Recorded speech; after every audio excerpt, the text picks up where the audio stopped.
प्रणाम। एक विनती है आपसे। कहिए राजन। पिछले कई दिनों से मेरे स्वप्न में मेरे पिताश्री आ रहे हैं।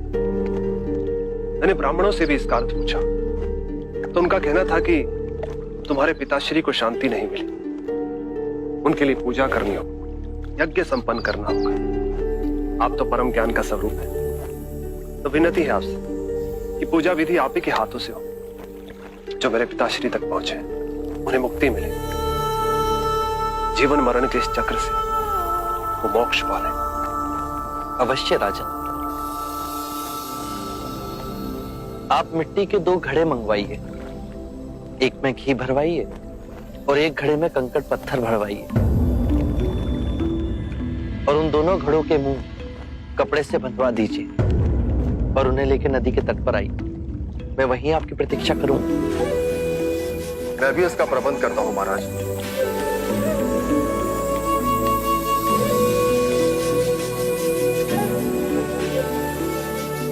महाराज, अब आप इन दोनों घड़ों को पानी में डाल दीजिए।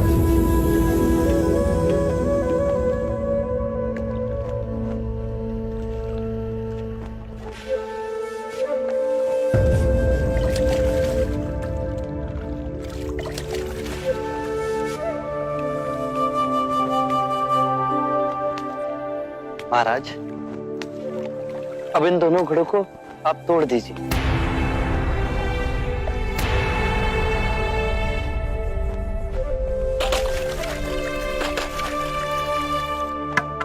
महाराज, अब आप ध्यान से देखिए कि ऊपर उठ पानी पर तैरने लगा। अब बताइए, मेरे या किसी और के पूजा पाठ करने से क्या ये घी नीचे बैठ सकता है? असंभव।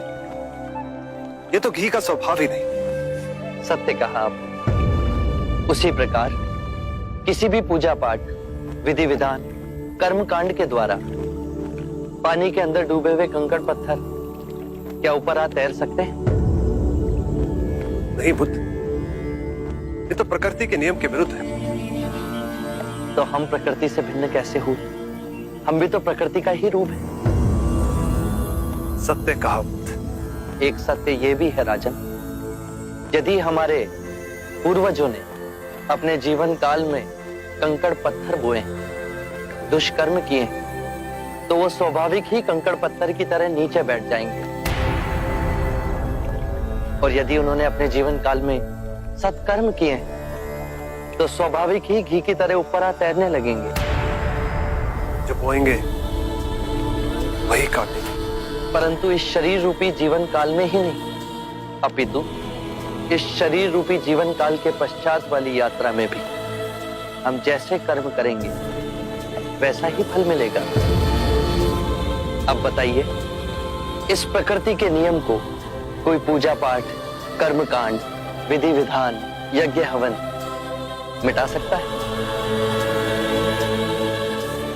राजन, मैं भी इसको नहीं बदल सकता। केवल अच्छे कर्म ही मनुष्य की मुक्ति का द्वार खोलेंगे। एक ऐसी तलवार है आपके हाथ में जो एक क्षण में सारे झूठ काट केवल ज्ञान को प्रकाशित करती है। ना जाने कितने जन्मों और भटकता में यदि आपकी कृपा ना होती, इस एक क्षण में आपने अपनी अदृश्य तलवार से मेरे अहंकार का सर भी काट दिया। धन्य है प्रभु।